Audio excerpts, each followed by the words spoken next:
Yeah, Barb Wire. It's a remake of Casablanca. Casabubla, more like. You're listening to Diminishing Returns, the podcast about sequels, prequels, spin-offs, and reboots. I'm Chris Scott, and across from me, he's the voluptuous man that I always call Babe. It's Mr. Alan Johnson. How do, pod people? Is looking at you, kid. As the old saying goes, talent borrows and genius steals. And no film has inspired genius more than 1942's Casablanca.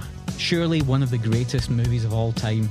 Its own production history famously ramshackle, with no one involved imagining it had become one of the most significant Hollywood films ever. It was a happy accident of top-class studio system talent, quotable dialogue and real-world events combining to make something truly special. So naturally it's had its elements stolen to greater and lesser extents by everybody from the Marx Brothers and A Night in Casablanca to Neil Simon's Cheap Detective, Herbert Ross's Play It Again Sam, and Bugs Bunny in Carrot Blanca.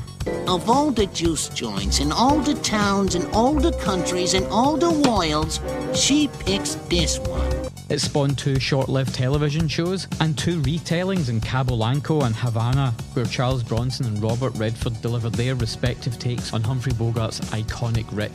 And so in 1996, Casablanca was pillaged again to form the basis of Barb Wire, designed as a star vehicle for Pamela Anderson. At the height of her popularity, thanks to her bikini work in TV's Baywatch, Pamela Anderson, starring under her married name of Pamela Anderson Lee, playing Barbara Barb Wire Kopetsky, a former resistance fighter turned bar-owning bounty hunter in a future 2017 America.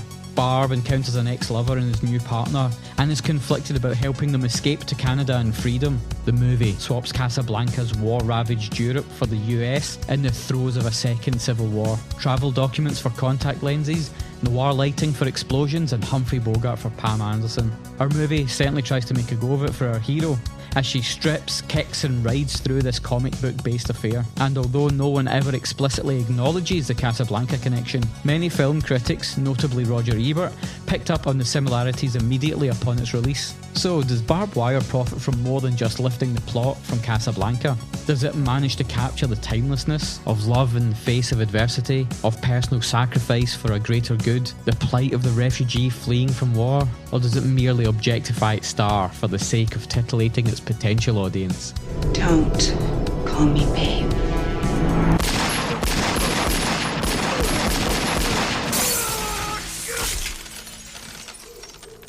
Yeah, so Al, we're talking about cinematic classic Barb Wire. Yeah, I think this is our first rip-off. It's not an explicit remake, but it's so close that it's undeniable. Yeah, that is the thing, is that this is so obviously Casablanca. The plot of Casablanca, beat for beat. The famous bit where Rick has a machine gun to get some contact lenses that can get you past American Nazis' iris scanners. That's the famous plot of Casablanca. Everyone knows this.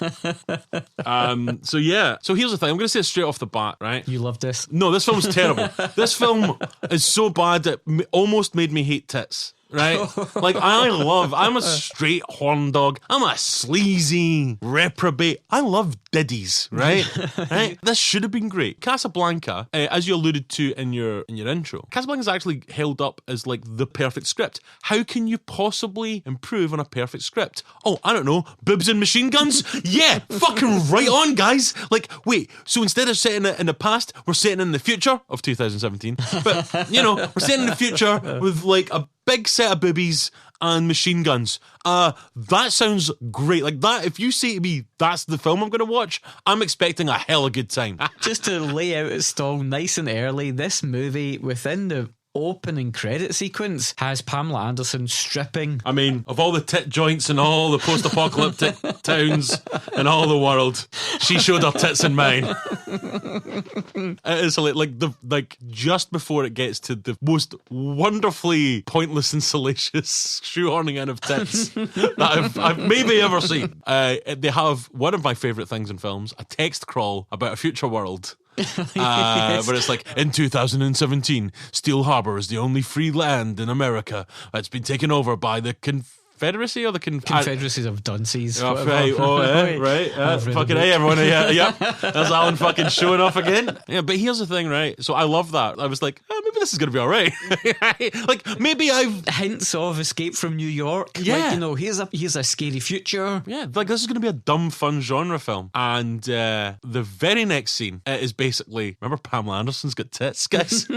Check it out. It's like literally her in like some fucking like leather kind of catsuit thing or something, being like showered in water. So it's all like, and it's fucking, right guys, we need to just show some tits straight away. We had a whole maybe 12 seconds of this film where you didn't see any tits. Guys, get the tits on now. You can absolutely understand the thought process of the makers who have gone, Baywatch weirdly is a giant international smash. I mean, it's built on the acting prowess of David Hasselhoff. And just a whole bunch of boobies. but that's the thing, it's just the suggestion of boobs, like no nudity ever. Yeah, you're mainstream right. television Like, TV it was show. a hint of boob. Like a pretty big hint, because those costumes, you were never at any point going, what's under that smock? So obviously, you're right. Filmmakers are thinking, hint of boob, massive success. We're going to show the whole thing. We're going to give you, to quote the Waterboys, the whole of the boob. Pam Anderson, surely the big star from the biggest Baywatch. breasts in all of show business. You know, and she was like a real kind of 90s pop culture phenomenon. She's in this ultimately terribly tragic marriage with Motley Crue drummer Tommy Lee. So who could have foreseen that would have went bad? I thought those kids were going to make it. I was a big fan of Romance. I'm sure we'll come to them later. But of course, filmmakers are just thinking, we'll take Pam. She's like a total pop culture phenomenon. Like, she's going to front this movie, which is based on like a Dark Horse comic book character, set it in this ridiculous future world where it's totally cool. You can ride motorbikes while wearing like a corset and leather trousers and ridiculously high heels. You can be a bar owner come bounty hunter that masquerades as a stripper. Well, but here's the thing, Al. This is where I thought there was at least an element of realism. Do you have any idea how hard it is to own and make profit from a business in hospitality? Running a bar is hard, guys, and this is margins, why it's all about the margins. You know, those wet sales, I mean, if you get it right, it's a good business. But you know, the margins are thin. You're absolutely right. It's a volume business, right? By the way, that's a big bit of real estate. Her club, which is called the Hammerhead or something. Yeah, it's like a cross between the bar from Buffy the Vampire Slayer and the Crow. Like, it's the goth bar hangout. But you know, with that band just playing continuously. Yeah, I mean, they're there all the time. Like, paying that band alone. They're earning their money. That was like a fucking Bruce Springsteen set, you know. That band, like, there's a bit where she leaves the bar, goes on an adventure for a whole night, comes back, and the band are still fucking playing. Do you know what I mean? So basically, she has this massive property in a post-apocalyptic future. Okay, I get it, but you know, there's less money swimming around the economy. The economy's probably shrank. Well, they're trading in Canadian dollars because you know, the dollar. The dollar in this world's totally crumbled. So she's got a lot of outgoings, right? And there's also, I mean, that's going to take a lot of staff. A big staff, yeah. Genre legend Udo Kier, you know, he's not going to be cheap. Yeah, she's got to pay him. She's got to pay the bar staff. She's got to pay that band for their 12-hour sets. It's a whole business. I think that's the important thing, guys. If you take anything away from Barb Wire, it's that, you know, everyone dreams of owning a bar, but actually there's a lot of graft in it. That's the lesson I took from this motion picture. You know, so she's a bar owner, bounty hunter, a mercenary. She's also looking after her blind brother. Yeah. Who is played by an actor who is 100%, definitely, I can say with utmost conviction, without looking up, not blind. Like, the actor plays a blind guy like a guy in a sketch about an actor playing a blind guy. Not a great performance from blind guy. We learn his tragic backstory when him and Pamela Anderson, who looks like Private Benjamin in combat here. Oh yeah, there's a great flashback to them fighting in the new American Civil War, where Pamela Anderson does not look like a soldier. And I don't even mean like, oh, you know, she's blonde, or I like that, none of that like dumb bullshit. The way she's even just like sitting in the helicopter, she looks like the most uncomfortable soldier in the world. She doesn't have a helmet that fits. Yeah, because you know she's got all her fucking big 90s hair underneath there. Christ, if there was a real Civil War in the 90s, you think we'd have the Rachel? Of course not. It would all be Sigourney Weaver and Alien 3 style haircuts. But so that's right. She and her brother fought in the new American Civil War. Yeah, and he got made blind. I mean, you know, fucking. To be fair, at least that was one of the few bits where they didn't shoehorn her boobs in. Like, that would have been brilliant. Like, if she had a sexy set of fatigues on. Yeah, or like the brother gets attacked and she like rips her shirt open in pain. Like, no. and then just starts like putting lotion on. And you're like, hey, wait a minute. This is another one of these salacious fucking scenes. Listen, if you did fight in the future new Second American Civil War, we thank you for your service. All jokes aside, great service. It is weird now in 2019 there are people that are threatening a second American Civil War, plus there's a new rise in fascism. It's almost like Barb Wire had some kind of magic 8-ball. It's a magic 8 boobs.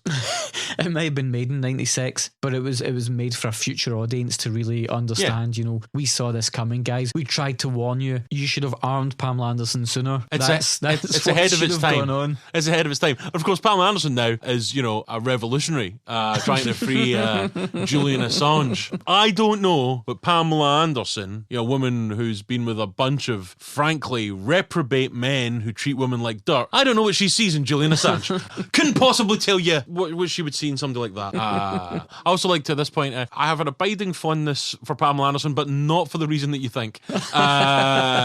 Because she was in the first celebrity roast I ever watched all the way through, and it had a great joke. I can't remember if it was Jeff Ross or Greg Giraldo, but one of them says like, Pamela, Tommy Lee, Kid Rock, oh my god, you're fucking your way at the middle. That's a fucking great joke. Listen, while the writers of this film are maybe very politically engaged and prescient, I'm going to suspect that Pamela Anderson maybe doesn't have a handle on world affairs. No offence. Certainly not in 1996, Pamela Anderson. And certainly not when you're trying to defend someone who's been accused of a terrible, terrible crime. Listen, maybe she'll find love. So basically, she's in this town. There's a crooked cop played by Xander Berkley, who I think we probably both like. Yeah, great. Always kicking about and things. As a matchup for Claude Rains, a fairly decent matchup. One of the few people who I think understands what is going on with proceedings and gives the appropriate performance. Yeah, I mean, he does his best with what he's given, and what he's given is very little. But not too hammy, like played with a bit of fun, realises that he's the sort of cynical bad guy that's playing both sides. Just, it's all about self-preservation. He's there, he's like the bad guy, but he's not really a bad guy, he's just like... He's just going to the highest bidder. Yeah, Just a little immoral. We find out that there's... something like the Resistance are coming through town, and they've got these contact lenses. We find this out eventually. I'm going to go through this quickly for you guys because, frankly, it took about an hour and a half of this film, which does not have a lot of plot, for me to go, oh, okay, so like she's got contact lenses that can get past iris scanners. Okay, that's cool. I'm glad it took fucking an hour and a half of fucking, shaggy dog stories here, But basically, they're on the run from the congressional government, who, like, this is why this film could have been amazing. They're basically just dressed as Nazis. And there's like a broken down White House, like there's as a set. Right, hold on. So we've got bad guys dressed as Nazis, big old bibbies, machine guns, and we're ripping off Casablanca. Why is this not fun? Why am I watching things that has all the elements of fun? It's like putting ice cream on a hot dog. It's like both of these things are great, but then it tastes terrible in my mouth. This fucking piece of shit film, man. And so, does Pamela Anderson, does she help the Resistance? Particularly because one of the Resistance is her old flame. Played by Django Fett. Do you really see Django Fett and Pam Anderson getting it on? It doesn't matter if you're like a salacious crumb or a Django Fett. Everybody likes boobs. Like you're gonna probably be like, that's a story. Problem is did she give Django Fett hep? Django hep. Oh, by the way, if you thought that perhaps, I wonder if this is the film where Alan Chris won't be childish about stuff. I mean, it's just a film about boobs. Come on, guys. This is a gimme for us. Like, I'm not going to lie. When we discussed like doing this, I was like, yeah, because I know exactly what this episode's going to be. It's going to be this. That was the thing. I've seen Casablanca so many times and have such a deep affection for that film. To watch that and then watch Barb Wire as some kind of comparison, I was like, who am I kidding? Just because the plots match up, what parallels will I draw? Oh, no, I mean, I think you're doing a disservice. Remember that great scene where Xander Berkley walks in and goes, shows your tits again, Sam? That was great. That was a real moment. Shows them tits again, Sam. Show him again. Barb Wire, who's trying to stay neutral, trying to stay out of it. Hey, she's just looking after her and her blind brother. Yeah, she just wants to maintain the bar. She's like the Sam Malone. And then have a part-time job as Dog the Bounty Hunter. Yeah. To be fair, she's got the same hair as Dog the Bounty Hunter. So the resistance are coming through. This doctor's also got a cure for a special super virus of AIDS that they're going to bring out. Yeah. Which, I'm not going to lie, was kind of this is all quite breezy and stuff. And then it was they're bringing out a super strain of HIV. I was like, Jesus. Yes. But the doctor's played by Victoria Rowell, who is in Diagnosis Murder, also as a doctor. I wonder if it's in the same universe, and then all that's happened is the second American Civil War's happened while she was working with Dr. Dick Van Dyke. Honestly, I'm not going to lie. The only thing that sounds better than a post-apocalyptic big-titted machine gun to Casablanca is a post-apocalyptic big-titted machine gun Casablanca with a cameo from Dick Van Dyke. Bring it. Let him do his fucking Cockney accent, a wee soft shoe shuffle. Come on. I'll take that all the live long day. That's right, Al. I'm an equal opportunities offender. I'll take some boobs, but I'll also take some Dick Van Dyke. So we've got some kind of weird cure for AIDS. Super AIDS. Dr. Karina, whoever, is going to save us from super AIDS in this weird dystopian America. But to get her out of the free zone to France? Canada? Oh, that's right. No, obviously. Trying to get free passage from Casablanca through Africa to the west. Oh, wait, no, we're not. Trying to get out of the dystopian America to Canada because they've got a better health service. That's very true. And she's got these contact lenses that will allow her to get past the retinal scans at the border. Yep. Okay, we finally realise what the plot is. Mm-hmm. Because before this, for about an hour and 20 minutes, there's diversions where we find that Barb Wire ends up as a bounty, has to go and get a guy who we find out had the lenses, I think. Yeah. But it's so, it makes no sense. But I want to bring up a scene for a couple of reasons, right? Mm-hmm. Most of this film was dubbed in post. The ADR is it's it's like watching an anime. That's how bad the additional dialogue recording is. That's right, that's what ADR stands With the greatest of respect to Ms. Anderson, she's not really the presence that you would want leading. I hear what you're saying, Al. I think what you're saying is, you know what you never hear? Pamela Anderson has a great set of acting talents. Nobody's ever boy, did you see those acting talents that she just showed there? It's impressive acting talents. No. I was watching this film and I was like, this film is really badly scripted, right? So let's not let script writers off the hook, right? No. But I was watching this and I was thinking, you know what? I'm not sure if anyone could do a good job with this. And I was thinking to myself, let's be honest, Pamela Anderson's only really had to act in Baywatch in this. Maybe she might have been perfectly serviceable. And within maybe 10 minutes, I was like, no, she's so fucking terrible at this. I was trying to give her the benefit of the doubt. You know what I mean? You've been handed a shit sandwich, but what you don't do is then fire that shit sandwich into your eye to give you eye diseases because you're a fucking idiot. And that's what Pamela Anderson does here. Her fucking line readings are terrible. And it's so many bits that are obviously meant to be this is Pamela Anderson, she's in leather, she's got guns, she's got boobs, and she's going to say something cool. She's not taking any nonsense from any no-good men in this world. Yeah, she's our own boss. Yeah, and she turns around and she'll say something dead cool. Like the classic kiss-off line in this film for one bit where she goes, I like a good menage every now and then. What? What? What? But, I'm not going to lie. I said that with too much emotion there. She says it I like a good menage now and then. And then, of course, the kind of tagline, wasn't it? Don't call me babe. Don't call me babe. Don't call, because it's hey, don't call me babe. Ba ba ba ba ba ba. Machine guns, boobs, karate kick. Yeah, except, right? So it happens first in the strip club. Yep, yeah. And then I think it happens when she goes in that bounty hunting mission, does it? Yes, But at this point, it's remember she didn't like getting called that before. No. And he calls her babe, and she turns round and she's so angry, and then she goes, don't call me babe. And you're oh, okay. And then she goes karate kicking mad and shooting guns at people, except it is very clearly not Pamela Anderson that does any of these stunts, because it looks like they've got Dog the Bounty Hunter as a stunt double. Yeah, I mean, it might as well cut to me in a blonde wig, right? It's fucking so obviously not her. It is brilliant. It's like that Naked Gun joke, when he jumps out of screen and comes back. It's like a big handsome guy and he jumps back, and so the action scenes are terrible. I read on Wikipedia, Pam Anderson did a lot of her own stunts. Well, that's a lie. But then I don't think that had the caveat of though she'd have difficulty with some of them due to the costume that she had to wear. And fair play. Yes, in all fairness to her, in this film, the costume she's wearing is ridiculous. This is a classic. You can't have your cake and eat it, or you can't have your boobs and jiggle them, whichever of those you want. That's not a world I want to live in, Al. She is in that corset with her waist cinched down to nothing. Crazy. Those huge spike heels, and then they're expecting her to be kung fu and motorbike riding her way through this movie. That takes superhero expertise. I bet you, hear me out, Tom Cruise would be able to do it. He's always wearing high heels. That's though. what I'm saying. Yeah. Let's get Tom Cruise in the leather gear.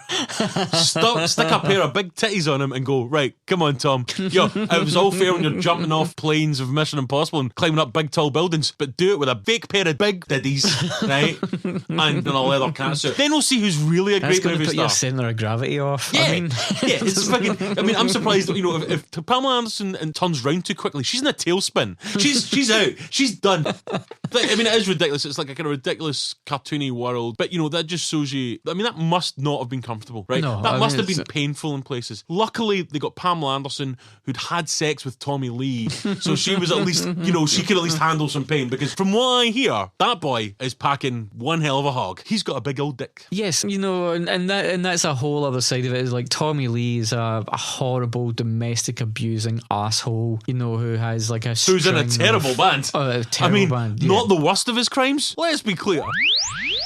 Okay, guys, you're listening to our episode on Barb Wire, a modern cinematic classic. But if you've got any comments about this film or any other film or anything else, email us at diminishingpod@gmail.com. You can get us on Twitter at diminishingpod. On Facebook, we are Diminishing Returns Podcast, and you can tag us and stuff at Diminishing Returns Pod on Facebook as well. On Instagram, we're at Diminishing Pod. We have a blog at diminishingpod.wordpress, and we've got a couple of videos on YouTube. Just search for Diminishing Returns Podcast. We also have our episodes up on Spotify, so if you prefer to stream your podcast entertainment, you can listen to us on Spotify. We are an independent podcast. That means that we need your help, much like the Resistance needed the help of a big-titted Pamela Anderson. You, the dear listener, are the big-titted hero that we need, nay deserve. So we need you to tell your friends to listen to this podcast. Send them a link to the specific show, and please rate and review us on iTunes, iHeartRadio, Stitcher, all of your podcast. We're on all the podcast apps. If you're on them, if you're listening to this on there, rate and reviews, because it helps new people find the show, and that's really important because we just want to talk about boobs to a wider audience. 1995, Pamela Anderson and Tommy Lee happily married, and they were getting work done in their house. They sort of sack the tradesmen that are doing the work. These guys are dicking about, and then one of the guys goes to the house to get his tools, and he's confronted by Tommy Lee brandishing a shotgun. He's like, "Do you know what, mate? I'm over this," and he steals a safe out of the garage in a kind of weird heist. But what he gets beyond money and jewelry, whatever, is a VHS tape which contains like this 9-minute sex tape of Pam and Tommy, and so that gets distributed because it turns out that the electrician, because of course it's LA, as well as being a trained electrician, also had a background in pornography. So he was I mean that's literally like, that is pornography right there. You know, he's a handyman. He's like, "I've come to fix your fuse box." Yeah. So he then uses his pornography contacts to get this video distributed. It becomes a massive smash, paves the way for people like Paris Hilton, Kim Kardashian, Me, and it's so notorious. The video itself actually gets a review in Variety. That's hilarious. Oh, so can I just say, Yes. I have never seen this sex tape, right? Because I don't know, have we been through this? I'm a prude. Yes. I don't want to see sex tapes. I don't want to see pornography. Yep. I find it distasteful. Especially people's personal. Oh, it's not a moral thing for them. I could give a fuck. I don't like the idea. Like, I don't think I should be seeing anyone penetrate another person. Okay. Do you know what I mean? That's between me, my eventual wife, and Jesus. That's like Jesus is basically the only person that gets to watch pornography, because Jesus is Jesus is like a voyeur, and that's fine. Guys, I just want to say, it's okay if you're Jesus, but I don't like seeing anything enter another person. I know there's everybody will be like Shocked. Aye, people don't believe me, right? I'm actually quite socially Victorian, but I've heard a lot about the sex. Like, I've heard about it. I'm not out with pop culture or anything. And also, to be fair, that sex tape, by the sounds of it, has a better plot. Yeah, but more cohesive. Yes, more of a consistent tone. Don't know why Udo Kier fucking turns up in it though. Oh no, wait, that's not Udo Kier. Oh my god, that's Tony Lee's cock. Ah, Jesus. Oh Christ. None of that matters. You know what? Nothing matters, guys. This is our new podcast called Diminishing Returns, the podcast about existentialism Yes, and reboots. I wanted to call it Immanuel Kant be fucked. Oh, Jesus Christ. I mean, you've got me on my Kierkegaard there. Hey, dad jokes. So basically, people try to run from like American Nazis. Barb Wire's like, oh, will I get involved? Will I not? They kill the blind brother. That was fun. But that came out of nowhere because it was. It did for him. He can see it coming. Come on. So I'm not really sure of, what character he is ported over from Casablanca. If we're going to match people up in this movie, Pamela Anderson is Humphrey Bogart. There's a sentence I never thought I would say. Humphrey Bogart. The Xander Berkley is Claude Rains. The Django Fett is Ingrid Bergman. Yep. Dr. Karina is Victor Laszlo. Clint Howard is Peter Lorre. And then there's that big fat junkyard guy that's obviously Sidney Greenstreet. Oh, hold on. Hold up. When you say that junkyard guy, are you talking about the character named Fatso? Big Fatso, I believe his name is. Right? And this is like this huge fat dude who gets carried around in a dump truck kind of thing. Right, again, like, how can you have a film that has something that cool in it and it sucks and it's not fun? Like, he's a big fatty boom boom. He's so fat, they've got him in a big scoop of a digger truck. That's amazing. Fucking incompetent fools. I mean, listen, I have a great affection for blind people, particularly hot blind chicks, as we talked about in our Manhunter Silence of the Lambs episode. To be clear, the emails are still open. If you're a hot blind chick, get someone to email me for you. But he's like, okay, I was a soldier and I'm still helping the resistance, right? And I'm blind, and I'm in a world where there's like future Nazis trying to kill people. Yeah, better play this safe. I better be smart about this. I'm gonna walk into a big kind of like warehousey bit and go, "Hey, is the resistance here? I'm a blind guy. Hey, is there anyone here to help me with the illegal resistance? I want to help you find those contact lenses that the future Nazis, who I'm going to just assume will be nowhere near here. Is there anyone from the illegal resistance that can help me?" He deserved to get killed. Like, seeing that flashback, I can't even remember what happened, right? If it's anything like this, he probably was just like, "Hey, I've just found this thing that says bomb on it," because he's a dumb motherfucker. Pamela Anderson's blind brother in this is so dumb. He's dumber than Pamela Anderson. Speaking of dumb, those Nazis are, they're not so far away from the Nazis from beloved British sitcom Allo Allo. Like, striding about, like, in a world where apparently everyone needs facial recognition, or at least like kind of retinal recognition to get anywhere, they still have trouble tracking these two people down who are just like on the lam with like zero protection and stand out like a sore thumb in every situation they're in. But also, at one point, they actually get caught by the Nazis, and the Nazis kind of basically bump into them at Barb's bar, right?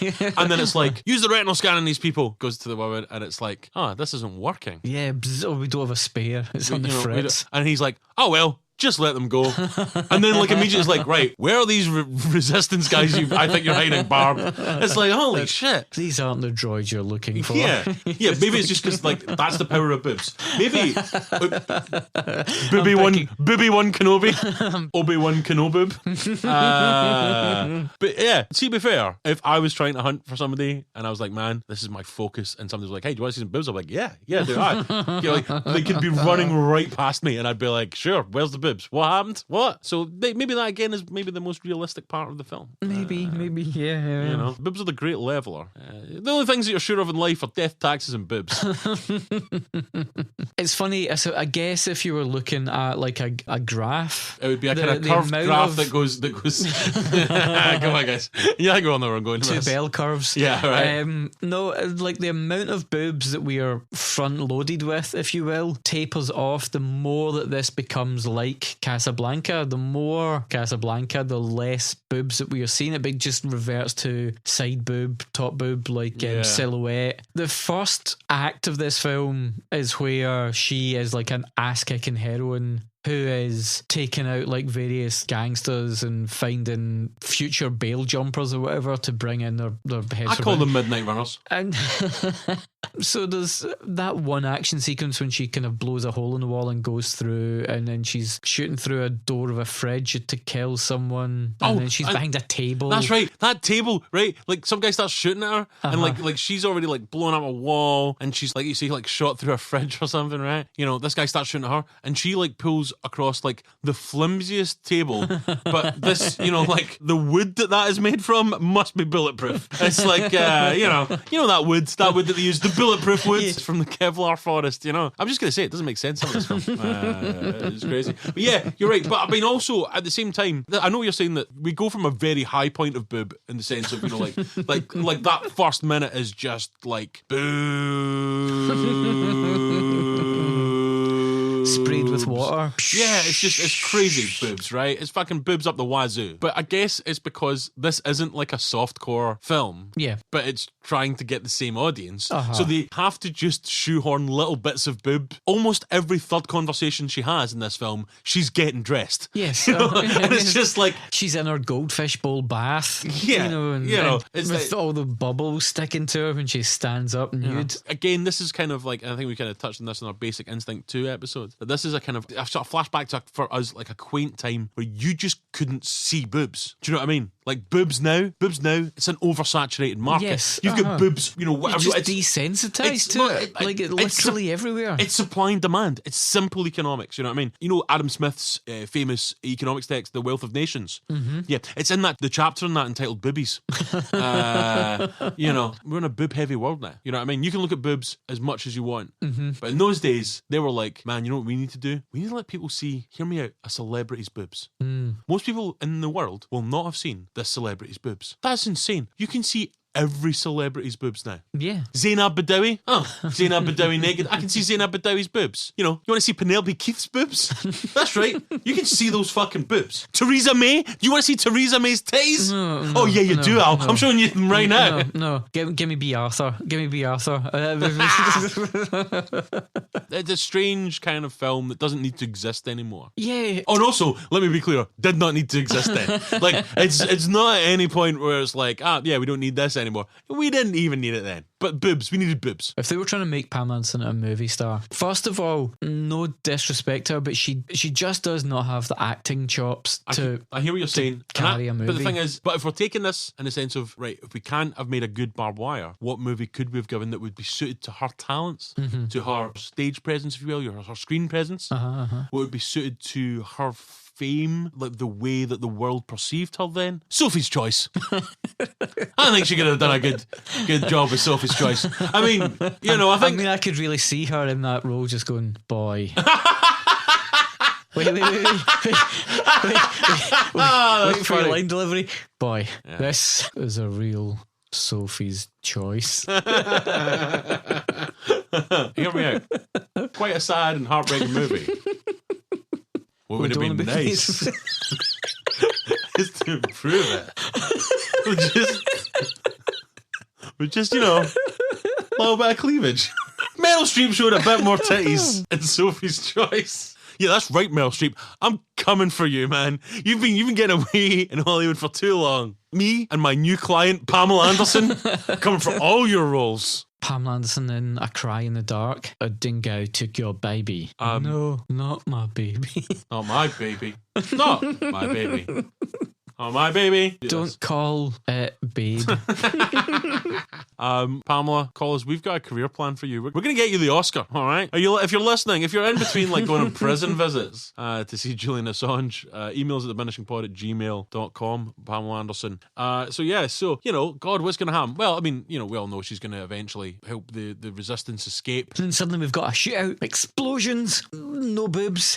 Pamela Anderson's on a motorcycle doing some dangerous action. So, of course, this time she's on the motorcycle with a helmet so that it's totally Pam. And according to Wikipedia, she did all her own stunts. Yeah. And then there's that just like bonkers fight with her in the final Nazi when they're on the crane. Yeah. And it's just like loads of jumping around, and it's like, it's a kind of spectacular stunt set piece that in a way reminded me of like the fight on the Statue of Liberty from Remo Unarmed and Dangerous. Well, I was going to say it was like a bad 80s TV series almost, but it was just that kind of like a lot of jumping around because nobody knows how to actually fight. And to try and keep faces away from the camera as well. Stars weren't expected to do their own stunts in those days. Do you know what I mean? Pamela Anderson, despite being as good an actress as Meryl Streep, was not going to do the physical stuff. That's just how it was, guys. And also, I like how like, they just have the bad guy just laughing uncontrollably and he's just a cackling, mincing Nazi bad guy. So we're having this final fight and he's gone crazy, the Nazi guy's gone crazy, and for no reasons at all, just so they can shoehorn in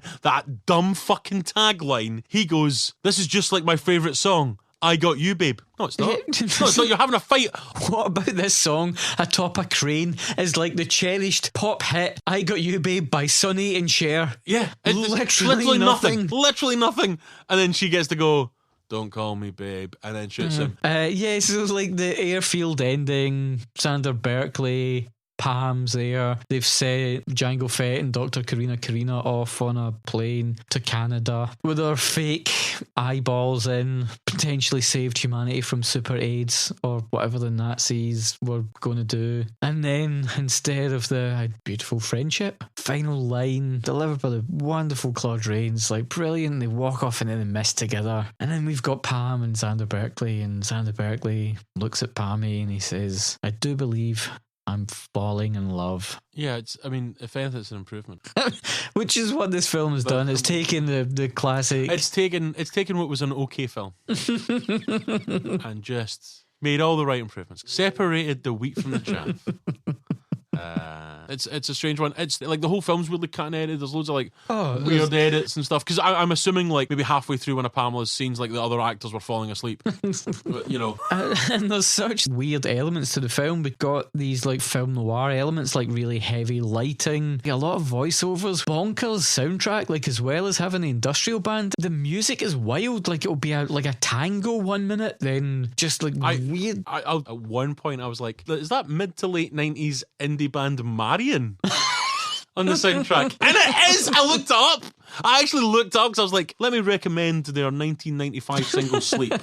Sleep is a belter. I saw on the wall, and it's one of my favourite kind of indie songs of the period. Everyone else they done sounded a bit pish, but well done, Marion. 1995 Sleep. And you also got a song that wasn't that on the soundtrack to Barb Wire. Why does no one remember you? The official album contained Gun. Obviously the opening is Gun's cover of Word Up by Cameo.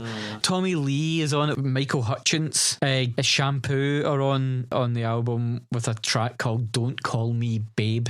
Brilliant. Shampoo, a band who were frankly terrible. Yep. And Salt and Pepper doing None of Your Business, the Barb Wire metal mix. It's a perfect soundtrack. It's a Morricone style masterpiece. It's like Tarantino culled those songs from the far reaches of cinema and music, artisanally sourced. I think this scene really needs a kind of Salt and Pepper metal mix. Yeah. So there was almost a video game that was released from the film. I mean, to be fair, if it's a video game, right, in the 90s, and they did like a full body scan of Pamela Anderson to put her in the game, she would have been the character with the smallest tits in 90s video games. But the game was never released, just because the film was such a resounding failure. I mean, I must admit, I watched this on home video in the 90s. This is the first time I've seen it. It didn't leave any lasting mark on me then. Did you jerk off to it? No. Right, hear me out. Sophie's Choice, did you jerk off to that? It's a real Sophie's Choice, whether a crack it's one out or not. A futuristic remake of Sophie's Choice.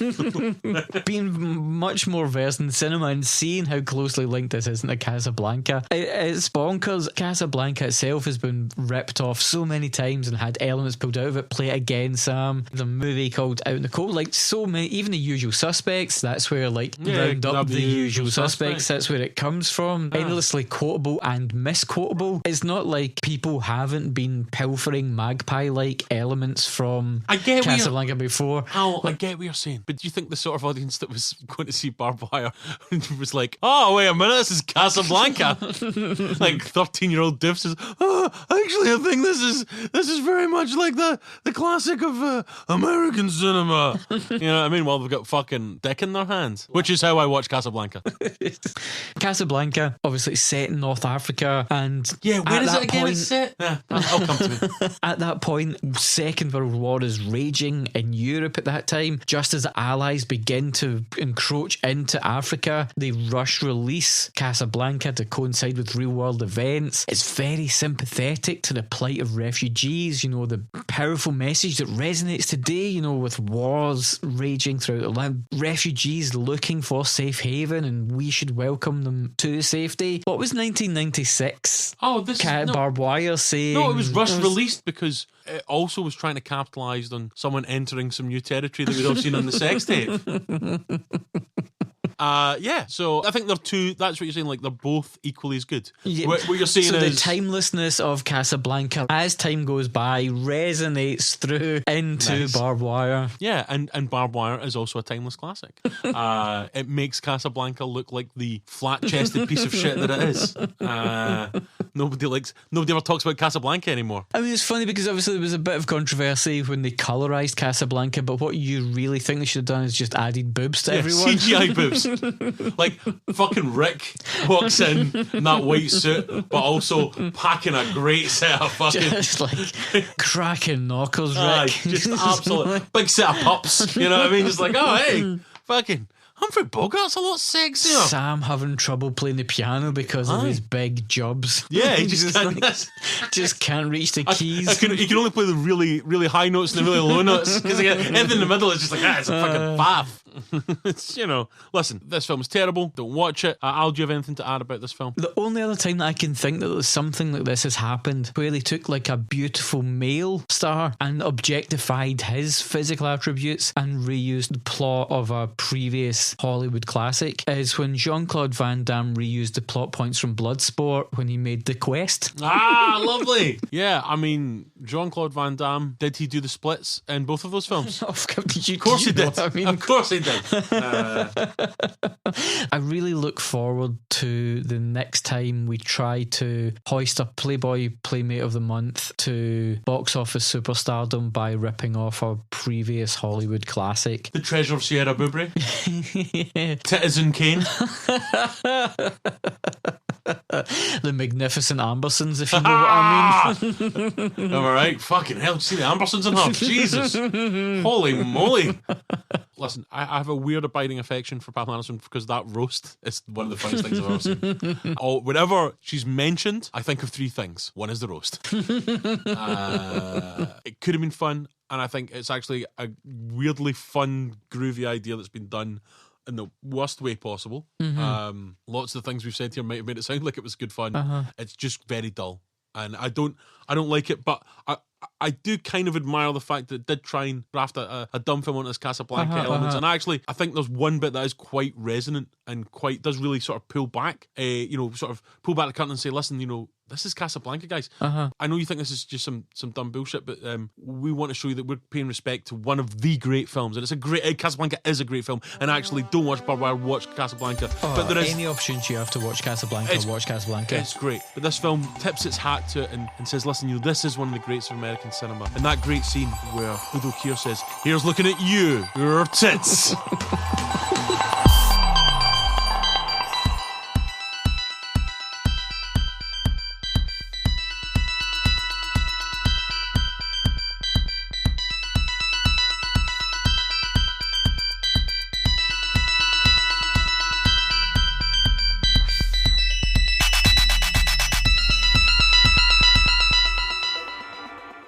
Like, give me an example. Like what are we talking here? Baby's arm? How many elbows? Give me a household object. Oh, right. A rolling pin. It's a good sized rolling pin.